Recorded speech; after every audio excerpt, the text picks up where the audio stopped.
What's going on, fight fans? Did you miss us? We're back. Another episode of Ring Champs. I go by the name of Barak. And I'm Barak, the boxing bully. Thank you for joining us. It's been a while since Barak and I really sat down in a comfortable space. We're here at Diamante's, our studio in New York City, and we're going to talk some boxing. So much to talk about, Barak. I feel good. It's been a while. Absolutely, and it's just amazing being part of the All the Smoke brand. You know, All the Smoke production, All the Smoke fight. You know, it's good to have a good, big team behind you that has the same goal, the same goal in mind and the same love for the sport. So I'm loving it. Yeah, and look, believe it or not, people have seen Barak and I together for so many years, but outside of this boxing space, we never see each other. We don't really hang out outside of work. I'm a smart man. I'm a smart man. Only when we're talking boxing. And Barak, look, I'm also excited to be a part of the All the Smoke family, All the Smoke Fight family. For those that are joining us for the first time, we did do the first episode with Jake Paul and Nakisa Badarian as our guest. That's out now on the YouTube platform, so make sure you go check that out. The last Crescendo, that is what we're going to address heavily. We'll talk about a lot of stuff today, but Barak, there was so much said about this being the biggest card ever given to the fight fans on paper. Now, maybe a lot of these fighters weren't household names, so to speak, right? Super mega stars. But when you start going down the line, and looking at the matchups and the championship fights on the same card, I couldn't argue with what people were putting out in terms of it being the best fight on paper. On fight night, I was hopeful and optimistic about it being entertaining. It exceeded my expectation on an insane level. I'm gonna tell you right now, so many people have their opinions, so many people are saying negative things. Oh, this is not the greatest fight card ever, but you can't name one, first of all. Right. But all I can say is that 99% of the time, if you're throwing a fight party in your house, what time people come?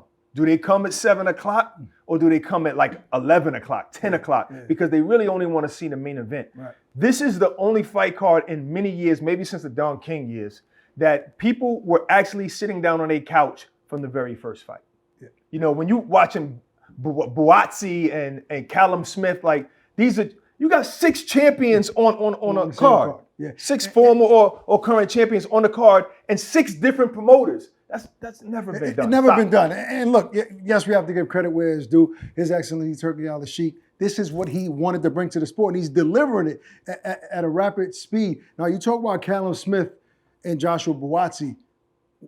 When that fight finished, I said, how are they going to top this with these next 5-6 fights? Exactly. I mean, this was an entertaining fight from beginning to end. Even with fights falling out. Even with Schofield falling out. Now, of course, we wanted to see Shakur versus Schofield. We didn't want to see the Padley guy. He was a ranked guy, but when people don't know him, they're like, look who he's fighting. But this is what I love about this scenario, right? And I'm going to get into some heavy stuff when it comes to Shakur Stevenson, because I am very disappointed in you fickle fight fans out there. But the Padley situation, when they dropped the story about Turki giving him a new home and the biggest payday of his career, it kind of makes you fall in love with the story a little bit more and happy that the guy's getting an opportunity. We won't get into the Schofield stuff. We don't know why. Hopefully, health-wise, he's great. Right. But the story was that he's an electrician because he was at work when he got the call. I guess he works in some sort of construction. So I don't like the criticism that Shakur Stevenson has gotten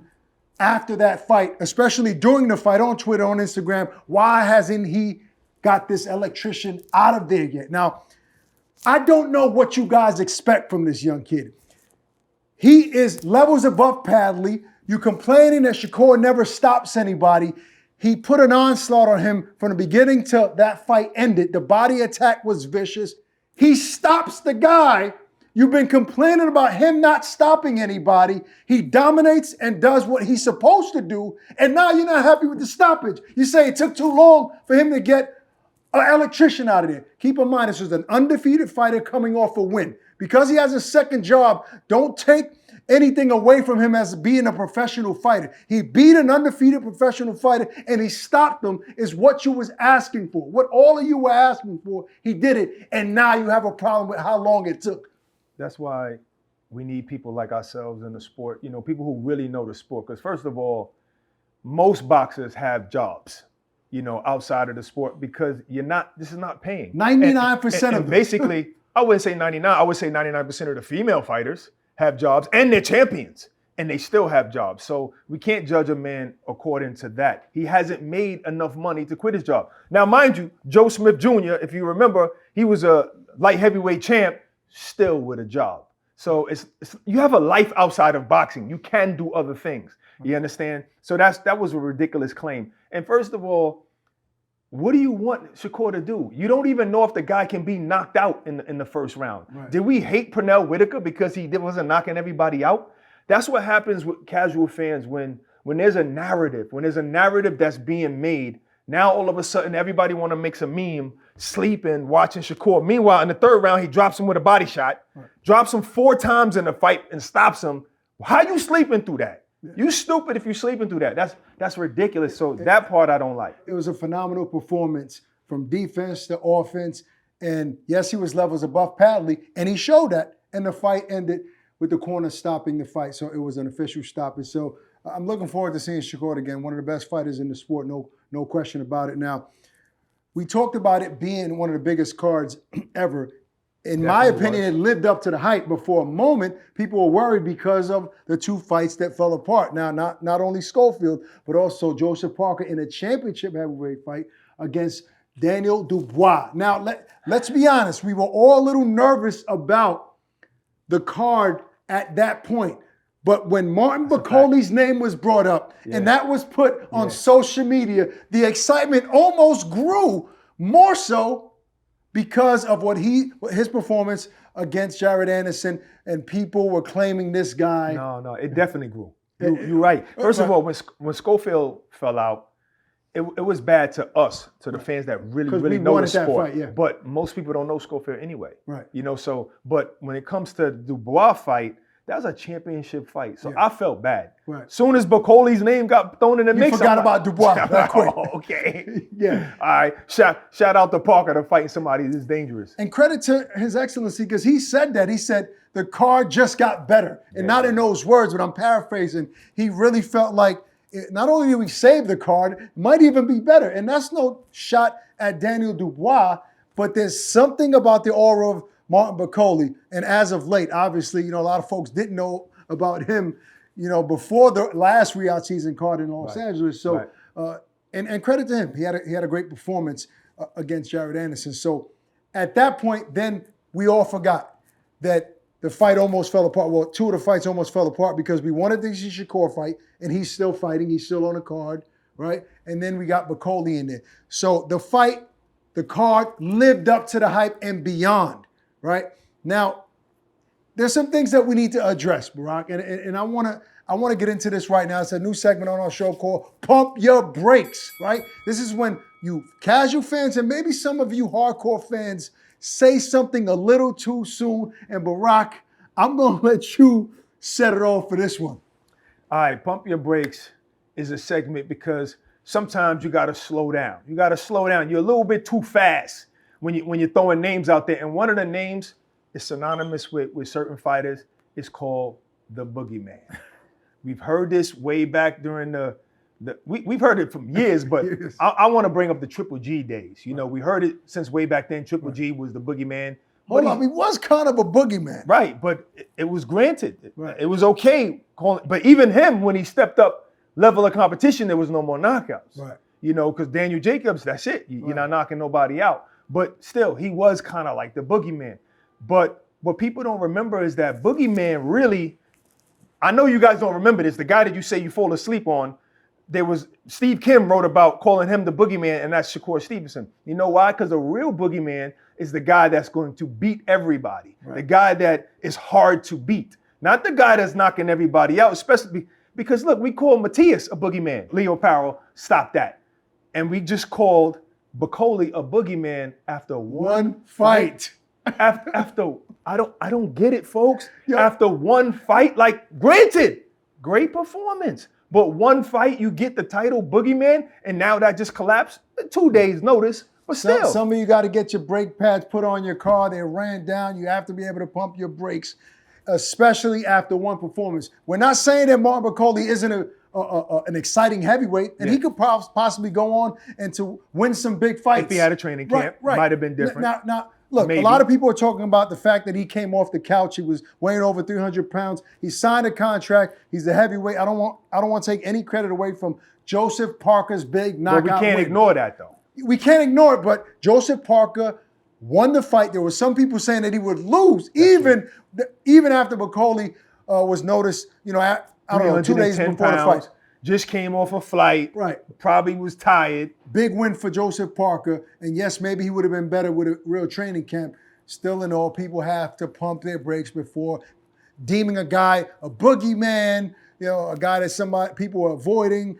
All of that sort of jazz needs to be held a little bit. So absolutely, there's pump your brakes, but hopefully Bacoli comes back at some point and we see him there again. But I do want Joseph Parker to get his title shot against Daniel Dubois. He's deserving. He's coming off of beating Deontay Wilder, Zhang, and now Bacoli. 2 big punchers in a row. Dude came in 20 pounds heavier and knocked out the boogeyman. That's right. So credit to him. Now, as far as the main event, Barak, and not that, we're not going to address every single fight on the card. They were all phenomenal fights. I enjoyed all of them from beginning to end. 100%. All right. But let's talk about one particular, before we get to the main event, let's talk about one particular moment throughout that broadcast, right? And shout out to our guy, Brian Campbell from Morning Combat, who also tweeted about this. His Excellency, Turki al-Sheikh, going over to the corner and letting them know that he was down on the unofficial scorecard.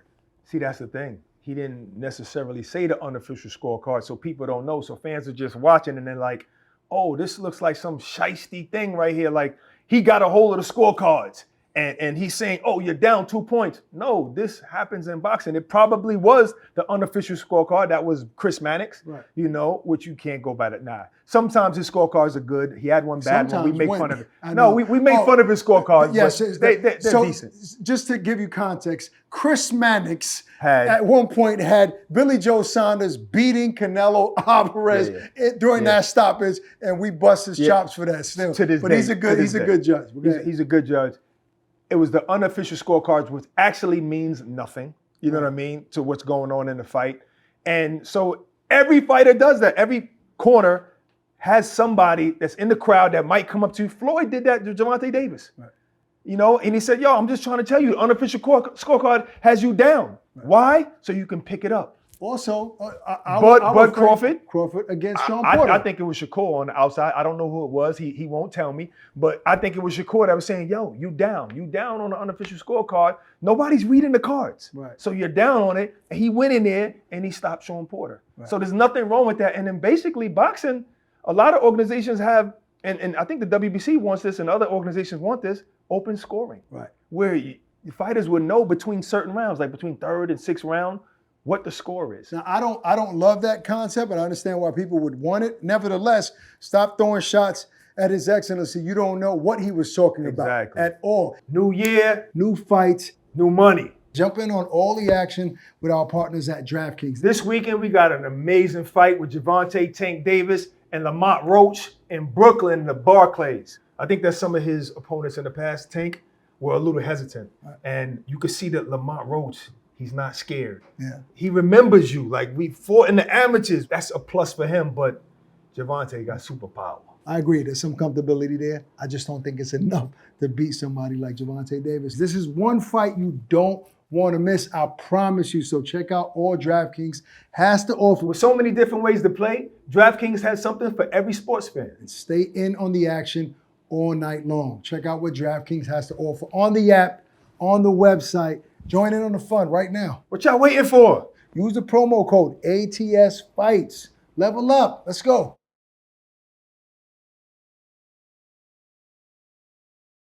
Let's get into the main event.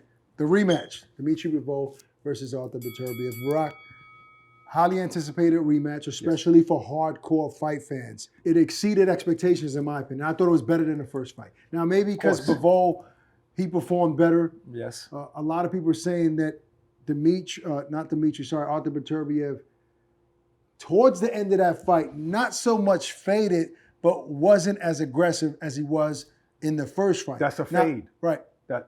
No, not necessarily the first fight as he was in the earlier rounds. Also, Who cares about the first fight? Also in the first fight towards the end of the fight. Who cares about that? Nobody cares about that. But I feel like every time somebody brings up the loser's, I guess, attributes in that fight, it's always taken, not attributes, his deficiencies always taken away from the winner. So when you're talking about, you're taking away the fact that Bivol was a better fighter that night and towards the end of that fight was better. Why are we blaming it on Artur Beterbiev and what he wasn't able to do? Because in other words, you're saying if Artur was as he was during the first fight, the first part of the fight, then Bivol wouldn't have won. I don't know if anybody's saying that. Who cares? Like, first of all, we're not thinking about the first fight. We're thinking about you were looking really good. It looked like you hurt Bivol. You was backing him up in the early rounds. You faded, and it's okay to say he faded because he might have faded from getting punched. He might have faded from getting punched. So who gets credit for that? Or if it's your stamina, so what? Fighters win because the other fighter has bad stamina or not as good stamina, and it doesn't matter why you win. That's part of the fight. Right, so it's not taken away from Bivol's win. This is the stuff I'm reading online. If Beterbiev would have been as strong as he was in the first part of that fight, I don't know why he wasn't throwing punches. Maybe because he didn't want to get countered, right? And that's to get to the target. It's so hard to get to Bivol. Just like with Canelo, it's hard to get to Bivol. What did he say? He said afterwards, he said, I'm light. I felt lighter or something like that. That man is on his toes. Right. In and out, 1-2-1. Backing up. Back you up with that one afterwards. And forget about the fight fans and what Twitter is saying and Instagram. Bivol won. There was no question about who won that fight. The right man got the decision. He was able to avenge his loss, reach his dream in becoming undisputed light heavyweight champion of the world. Right. Now, in theory, it would make sense for the trilogy to happen, right? One guy won the first fight, the other guy won the second fight. So you would think that it makes sense for those to fight for a rubber match for those guys. Why are you even saying it like that? What do you mean in theory? They had two good fights. Right. They had trilogies next. And it seems like Turki, His Excellency mentioned it, fight number 3. I beg to differ. Stop. I'm sorry. Stop. No, I care about the gentleman, the light heavyweight that just came off a big win against David Benavidez, who was in the building in Saudi Arabia for this fight. He was in there for a reason. He wanted to win out of those two guys. Now, listen, Artur Beterbiev is a Hall of Famer. He obviously in our era was one of the hardest punchers in the sport. I thought those were two entertaining fights. But if you ask me, I care about Bivol versus Benavidez. Artur Beterbiev is 40 years old. Are you super excited to see the rematch between those two guys, or do you want to see Bivol defend his undisputed crown against the Mexican monster? Be honest. I don't like the question. I don't like the question because you can't ask me what I'm super excited about. I'm more super excited about seeing maybe Benavidez fight Canelo. You know what I'm saying? I'm not asking about Canelo. Right, so it doesn't matter what I'm super excited about. It's about what makes sense. Hold on. Get around the question. Did I interrupt your stupid monologue right there, this freaking guy? So, look, it's not about what I'm super excited about. It's about Bivol lost, even though I thought he won the first fight. That's right. I thought he won the first fight. So Bivol lost. He gave him a chance. Beterbiev gave him a chance. He didn't have to fight. It was probably on them. They were both champions. No, doesn't matter. That might have been in the contract. Listen. He could have retired. You could retire. Beterbiev is old, like you said. He didn't really want to fight the second fight. He could have retired, but he gave him another opportunity. Just like Manny Pacquiao gave Marquez one more shot. Marquez knocked him out. Marquez ain't give Manny Pacquiao another opportunity. He left. So Beterbiev gave him an opportunity. Boom. Bivol wins this one now. It's only right. Hold on. Let me finish. It's only, your face is interrupting me. Your face is, it's only right for Beterbiev for Bivol now to give him the opportunity. Get your names right. So come on, you said Bivol, so stop it. Now, it's only right to give Beterbiev another opportunity when he gave you an opportunity. And any other time we've seen two great fights, we always want Is there a an trilogy. asterisk on the first fight with the decision? That's just opinion. That's my opinion, but that's just opinion. It's your opinion. You feel Bivol won the first fight. It's not an asterisk. I just thought he won. I could take the decision. Anybody you talk to, most people that you've talked to about that fight, who do they feel won the first fight? Nah. Dmitry Bivol. Let's not beat around the bush. Stop it. Anybody we've had a conversation There's people on my with Instagram talking about Beterbiev won the fight the other day. So it don't matter what people think. That's because you got fake fans following you. It was a very close fight, so it don't matter. It wasn't very close. The first fight was very close. But it was a clear victor. In my opinion, it was Bivol. Great fight. If it's close, it's not clear. Listen, if it's close, the point it's is not that clear. most people you talk to about that fight, they feel that Bivol won the first fight. I'm saying all that to say that in reality, in my opinion, not officially, but I feel Bivol won 2 fights against Beterbiev. So do I. Beterbiev is 40 years old. But it was a close fight, and so it could have went either way. I want to talk to the fight fans. Let's be honest. I know we had 2 amazing fights, but if you could pick a fight to watch, would it be Bivol versus Beterbiev, number 3, or Bivol versus David Benavidez? Don't lie. And you know that's deep not down my premise. that that's what you rather watch. That's not my, no kidding. But that's not my premise. I rest my case. You talking to me or the camera? I'm talking to our fight fans. That's not the premise. The premise is when you see 2 great fights, they deserve a 3rd fight. That's it. Especially the guy that just gave up his belts. They deserve it. And then, wait, you can't even say who's better now. You can't even say who's better. They both won. They both won they both won 1 fight. Okay. Deontay Wilder and Fury got their trilogy. Come on, bro. Sometimes trilogies don't always happen. I'm not saying that Beterbiev doesn't deserve a shot and the fight hasn't warranted a 3rd fight. I'm not saying that. I'm saying the fight that the people rather watch. And it's against David Benavidez. You sound like a casual because I just want the biggest fight. No, it's not. I'm talking about the matchup. The matchup. But this in boxing, when you got 2 great fights, you're gonna have a trilogy, and that's it. Whatever. What if we never got Gotti and Ward and Mickey Ward? What if we never got? All right, we get into old time fights. It's a question. You're scared to answer. No, I'm not. What if we never got that? What if? That's not a question. What if? What if we never got that? Give me a better question than that. What if? All right. If we've never got it, if we never got that fight, we've never seen it. We've never watched it. That's it. Boxing would have took a big blow. We needed stuff like that. We need trilogies. You need a nemesis in order to become popular in the sport.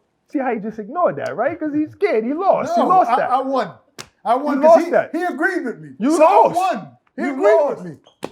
March 1st, in the beautiful island of Puerto Rico, where my mother lives, close by, there's a town called Fajardo, Puerto Rico, where a guy that many people were also calling the boogeyman, Subriel Matias, is fighting in his hometown of Puerto Rico against Gabriel Venezuela. Now, Barak, he was on the same night as Gervonta Davis and Roach. That's right, March 1st in Puerto Rico. And I want to address this particular fighter because I feel that he was called the boogeyman because he was avoided. There were fighters that didn't want to fight him, right?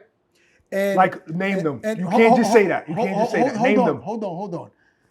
Not to mention, all of his fights were ending by knockout. And unfortunately, even one ended in death, right? Where a fighter lost his life after going to the hospital against Subriel Matias. So there's a reason, there's an aura, there's a difference when a fighter ends another fighter's life in a combat. So I feel like that I don't want to say there was a fear level, but there was just a question mark going in the ring with a guy like that. I mean, same thing happened with Kovalev, but Kovalev was really doing it to champions. Right. You know what I mean? He was really doing it to champions. So I'm not trying to say that he wasn't dangerous or wasn't looking good. I just say you're giving him that title too fast. Maybe, but he's coming off of a loss against Liam Powell, right? Yeah. And I didn't write him off after that loss. I thought that fight was pretty close. I thought Matias had great moments in that fight. Absolutely. And I felt like you guys are writing this guy off because he lost the fight. He's the first one to tell you, I don't really care about defense in boxing. I'm a fighter. I'm trying to rip your head off, right? This is what you're going to get from me every time I step in that square circle. This is Matias talking.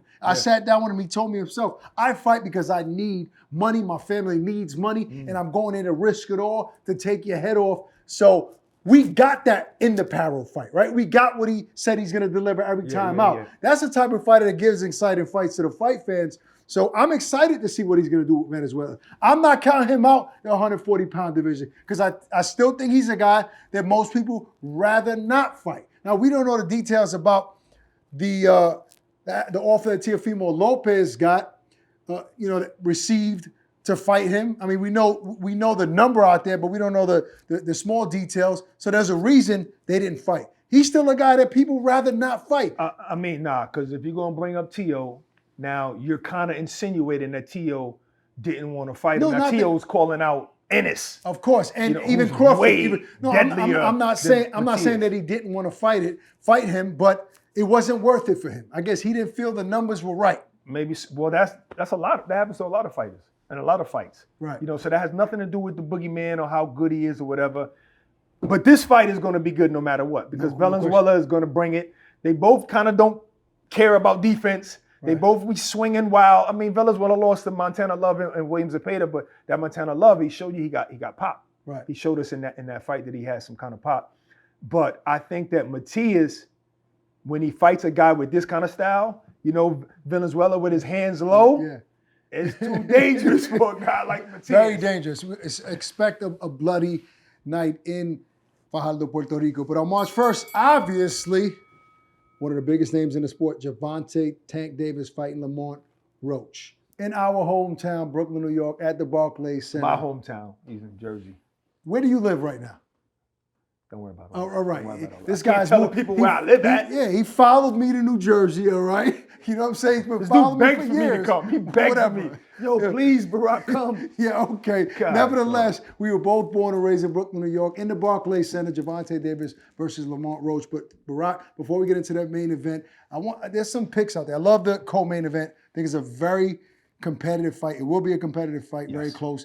But I'm going to give some DraftKings picks out there because I like these bets. I'm going with the minus 115 for Valenzuela. El Rayo to outbox Gary Antoine Russell. Like you said, it's a pick 'em fight, but Rayo just showed us something special against Pitbull. So he showed us that he can walk forward against Colbert, and he showed us that he can fight on the back foot. Now, when you fight on the back foot against a pressure fighter like Pitbull, who's nonstop pressure, that means you got stamina, you got skill set, you got good ring IQ, good footwork.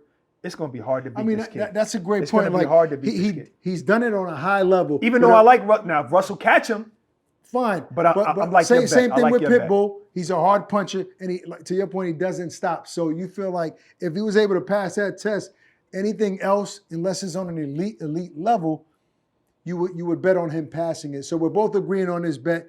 Minus 115. I would lean towards your bet. Now, Russell hits harder than Pitbull probably. Right. And if he catch him, he can hurt him. All right. Well, when it comes to betting, it can't be if you got to pick. Right now. All right, I'm going with your bet. All right, we're going with that bet. In the main event, obviously, heavy favorite is Gervonta Davis over Lamont Roach. A lot of people overlooking Lamont Roach, who's still a dangerous fighter and can fight, but I want to get into some bets, right? I like picking rounds. I'm known to pick rounds, and yes, most of the time I get them wrong. Oh, good man. But most of the time, I'm always one round off. So you know what I did today, Barak? That's true. Initially, I wanted to pick the 6th round, and right? Then what happened? Because on the Bud fight, I was a round off. On a Canelo Saunders fight, I was a round off. On Canelo versus Billy Joe Saunders, Amir Khan, I was a round off, right? So guess what? I'm going to go with my instinct and pick the round before. I'm picking number 5 but not for 7. a plus not 7, maybe 1, 7 you round off? No. Round 5, Gervonta wins by knockout, plus 1,000. Plus 1,000. That means $100 will get you a stack, $1,000 should Gervonta win in the 5th round. Do you like that bet? I guess so. I'm not a bettor like you, so I would play it a little more safe with the minus 400 Gervonta Davis. So you want to put up $400 to win 100? Yes. All right. How's he going to win? A TKO. He's going to stop him. I believe that's just a safer bet. Now, I always say that you never know if a fight is great until he has the opportunity to prove it. Right. But you also got to go by the track record. And, him losing to Jamel Herring, I know he's a better fighter now. Don't get me wrong. It is a stain. So there's no way we could just say, oh, we know Lamont Roach going to win. That's obviously. Right. I like the kid a whole lot. I think he's a good fighter. Tank has showed us that he's special. Right. He showed us that he has super power. Right. So I believe he can actually knock anybody out. Right. I don't like that bet at all. I mean, it's a safe bet, but I'm risking too much money, $400 to win one. So if it's safe, how you risking? All right, my risk, my fight, the risk is bigger, right? Because I'm picking one round. It's about a feeling, but guess what? $100 will win you $1,000. So it's worth the risk for me. I'm going with 5th round Gervonta Davis by knockout for a plus 1,000. Now, outside of making money, let's talk about trajectory, right? Gervonta Davis. He's been recently talking about not wanting to fight, wanting to get out of that fighter's headspace, right? He wants to spend more time with his children, which is understandable, right? In terms of what he's accomplished in the sport, he's one of the most exciting fighters in the sport, right. One of the most skilled fighters, the biggest face, one of the biggest draws. So he'll be doing a disservice to the fans if he leaves the sport early. And there are talks about His Excellency Turki Al-Sheikh wanting to create a fight. Gervonta Davis versus Shakur Stevenson is a fight that we've all wanted to see for a very long time. Right. And I don't care what anybody says about what Shakur brings to the table. That's one of the best matchups in all of boxing. Right. So does he put those feelings to the side about not wanting to stay in this fighter mentality and not caring about the belts and making those big fights? Because we know he's not scared to fight anybody, right? He is a fighter's fighter, but why haven't those fights happened? And do you think that Turki, His Excellency, is the answer to that because of the amount of money that can be brought to the table? You would think that Turki is the answer because he's making all these other fights and he has so much money, and usually everybody has a price tag when it comes to stuff like this. But and the fights are not happening because Gervonta Davis don't want them to happen. Right. Obviously, he's in charge of his career. He's the man. He's the cash cow. He's the guy that everybody wants to fight. And on one hand, I say, okay, Gervonta can say, I want to leave with all my faculties. I want to leave at 30 years old. This is it. I want to spend time with my family, go to school, do all of these things. And I made the money I want. I was only in it for the money, so that's what I made. Can you argue that? No. But as a fight fan, we want to see you create a certain kind of legacy. Now, maybe the legacy is good enough for him, so that's understandable. But in my opinion, as a fan, there's only 3 other champions. It's Keyshawn, Loma, and Shakur Stevenson. Right. I'd like to see him fight champions in his weight class. We don't have to fight the TOs. Fine, don't fight the TOs. Don't fight the 140 guys, the Devons or whatever. But fight the champions in that division. And that's it. That's all. I mean, and he's still got time to do it. If he beats Roach. You're 100% right in the fact that he should be able to leave on his own terms, right? Yeah. But knowing Tank and how competitive he has been inside that ring, I don't completely believe that he doesn't want to prove to the world that he's better than all those other fighters. I do believe deep down he does, but he understands that this is prize fighting, right? So he wants to create, I guess, a comfortable future for his family and his kids. Has he made enough money? I don't know, because when it comes to Al Heyman and PBC, who knows how much? I never know the purse that Gervonta makes. I know he's done well on pay-per-view numbers, so maybe he's done very well.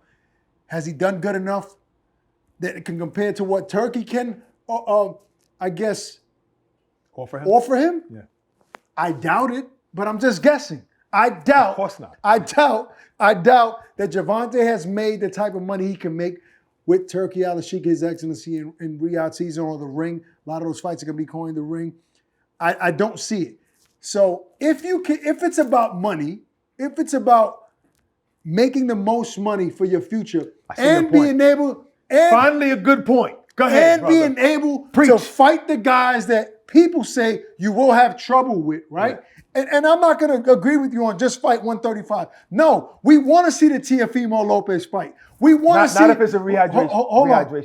I'm not talking about rehydration. I'm talking about we've seen Tank fight at 140 against Mario Barrios. With a rehydration clause. Look, he's fought at 140. He's a small guy. Forget about the technicalities for now. No. I'm not saying. Just fight the best guys in your division. You don't have to move up. Fine. I'm just saying that we would want to see him fight Teofimo Lopez at least at 140. That's all I'm saying. But yes, I would settle for the champions at 135. Hello. But if it's about making the most money and, kind of feeding that ego and that competitive spirit that you have to beat those guys, because Tank has said it many times that he will beat and knock out Shakur Stevenson, right? Yes. He said he'll beat any guy in that division. Right. So the opportunity is there, now, I'm pretty sure, to make the most money he's ever made and fight those guys. So I do believe that he'll put that future thought to the side, and I do believe that Gervonta Davis would eventually fight those big fights Right, that but- we all want to see. But like I said, he has the time. He has the time now. He has this year. He said this is his last year.